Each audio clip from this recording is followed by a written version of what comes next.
Saudara-saudari yang terkasih, bacaan Injil yang kita dengar dalam Minggu Paskah yang ke-6 merupakan lanjutan dari bacaan Injil minggu kemarin. Masih dalam suasana ya, Tuhan yang akan meninggalkan para murid, dan nuansa perpisahan dengan para murid, ya, Tuhan yang akan meninggalkan para murid ya, sangat kental dari bacaan yang kita dengar hari ini. Jika seseorang mengasihi aku, ia akan menuruti firman-Ku.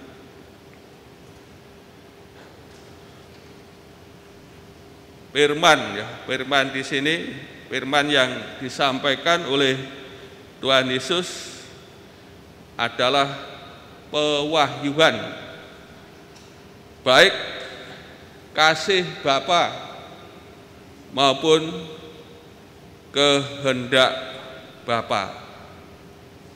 Ini yang disampaikan oleh Tuhan Yesus dalam karyanya, dalam pengajarannya yang dimulai dari Galilea ya, sampai ke Yerusalem, menyatakan akan kasih Bapa dan juga kehendak Bapa.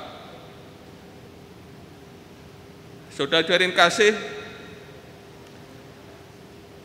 mengasihi Tuhan Yesus ya, seorang mengasihi Tuhan Yesus tentu bukan perasaan sayang atau perasaan cinta,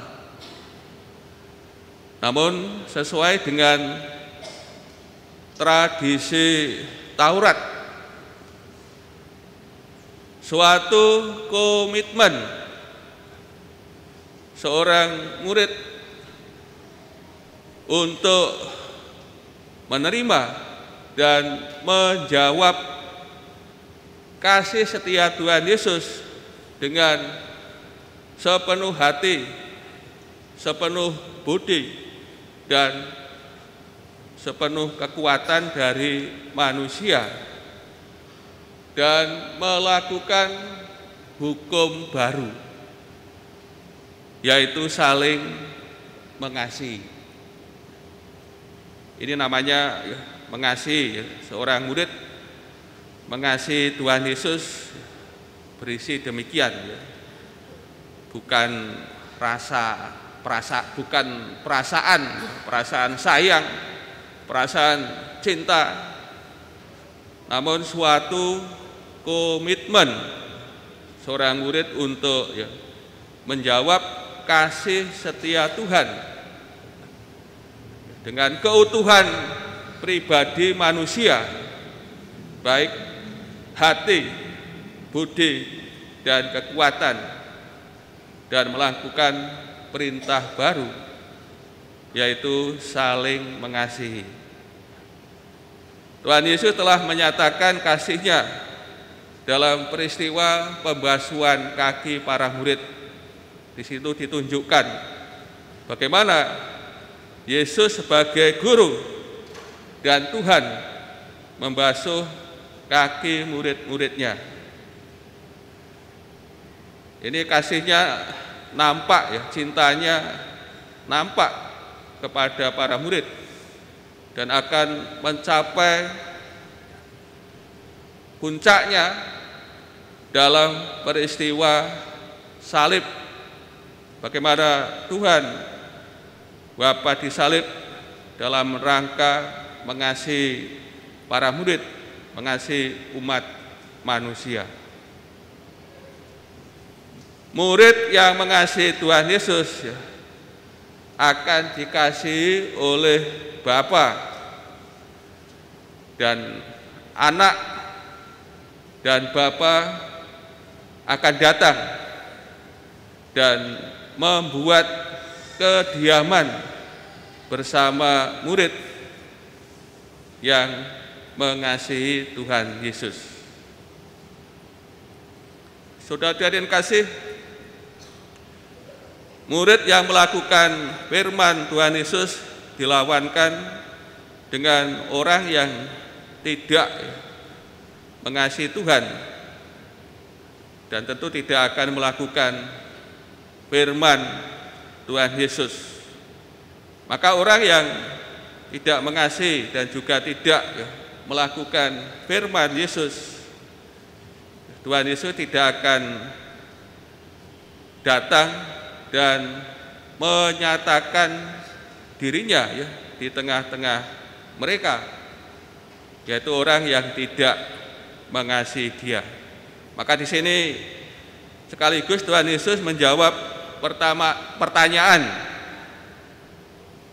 Yudas yang bukan Iskariot yang bertanya, mengapa Tuhan Yesus hanya menyatakan dirinya kepada para murid dan bukan kepada dunia.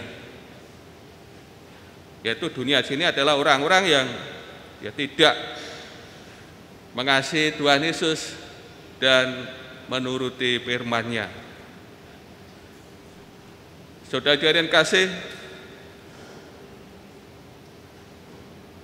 dalam momen terakhir kehadiran Tuhan Yesus di tengah-tengah para murid-Nya, Tuhan Yesus menyampaikan beberapa hal yang penting untuk hidup para murid mendatang.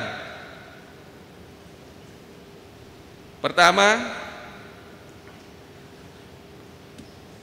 kehadiran Roh Kudus yang akan meneruskan karya Yesus, meneruskan pengajaran anak. Yang kedua, Tuhan Yesus memberi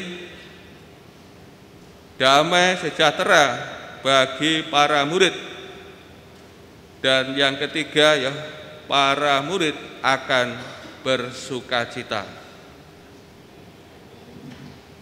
Pengajaran Tuhan Yesus akan berhenti dengan Ia kembali kepada Bapa, dan peran ini akan diteruskan oleh Roh Kudus yang disebut sebagai penolong, yang tadi perannya disebutkan oleh Tuhan Yesus. Dialah yang akan mengajarkan segala sesuatu kepadamu dan akan mengingatkan kamu tentang semua yang telah aku katakan kepadamu. Di sini peranan Roh Kudus dinyatakan sebagai penolong bagi kita para murid yang ditinggal oleh Tuhan Yesus, bahwa Roh Kudus akan mengajarkan dan mengingatkan akan apa yang telah disampaikan oleh Tuhan Yesus.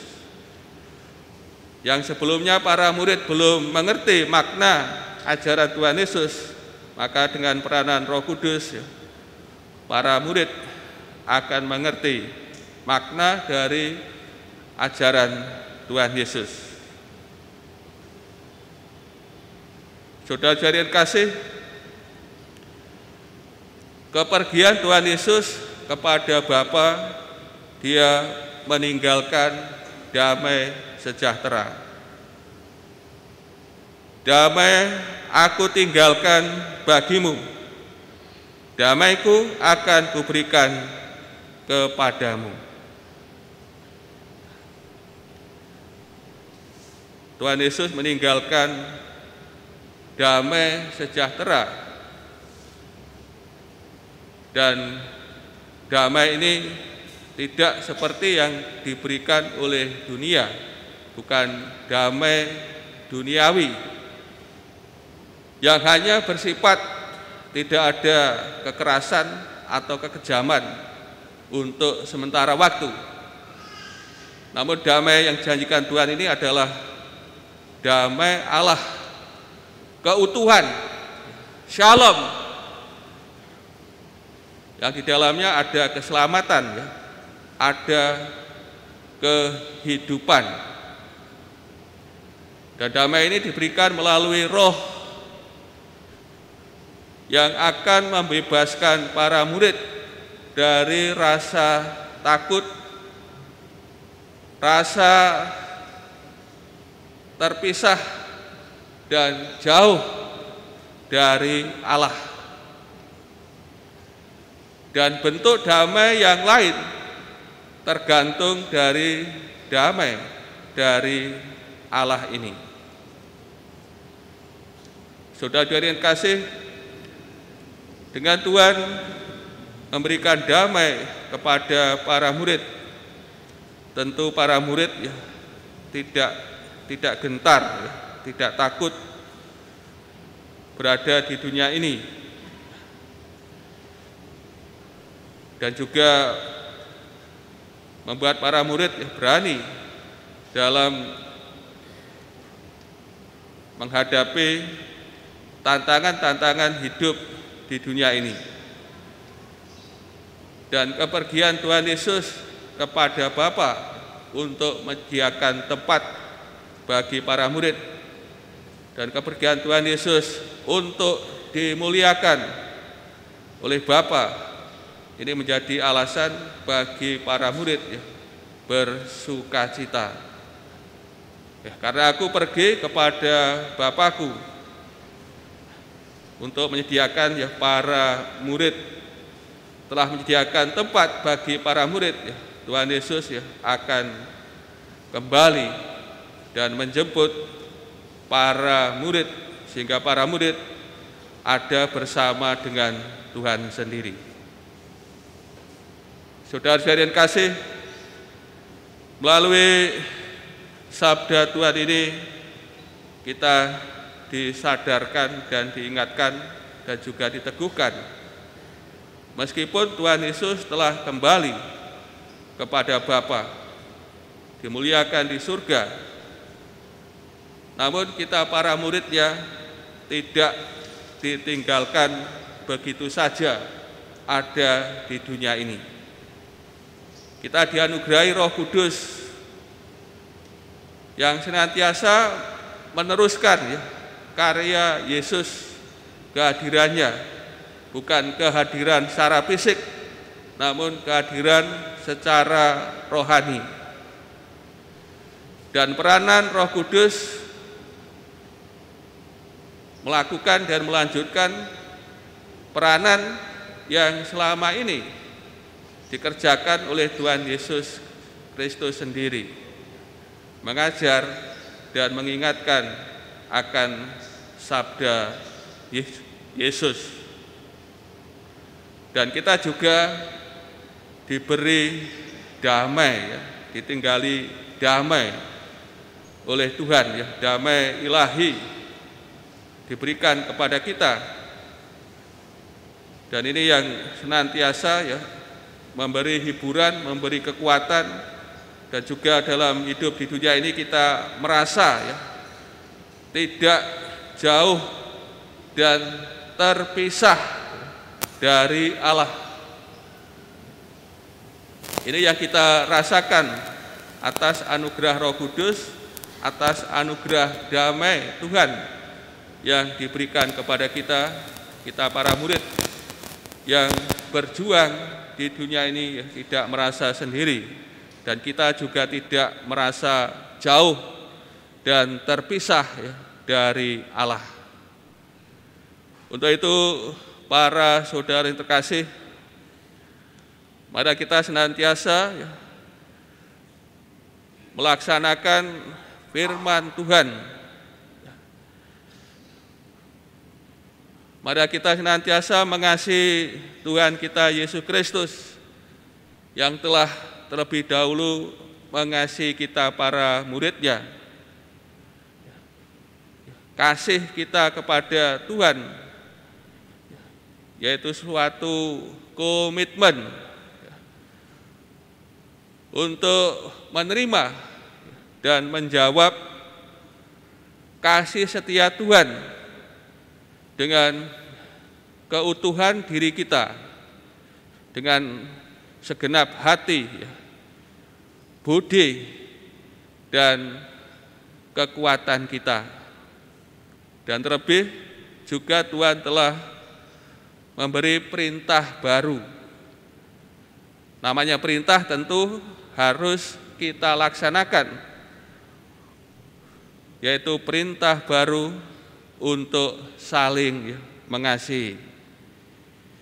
Kiranya bila kita para murid Tuhan sebagai pelaku firman, pelaksana firman Tuhan, kita juga akan mengalami pengalaman kasih Bapa dan juga akan menerima harapan. Kita juga bisa berharap kepada Tuhan bahwa Tuhan akan membawa kita di dalam surga sebagaimana yang dijanjikan.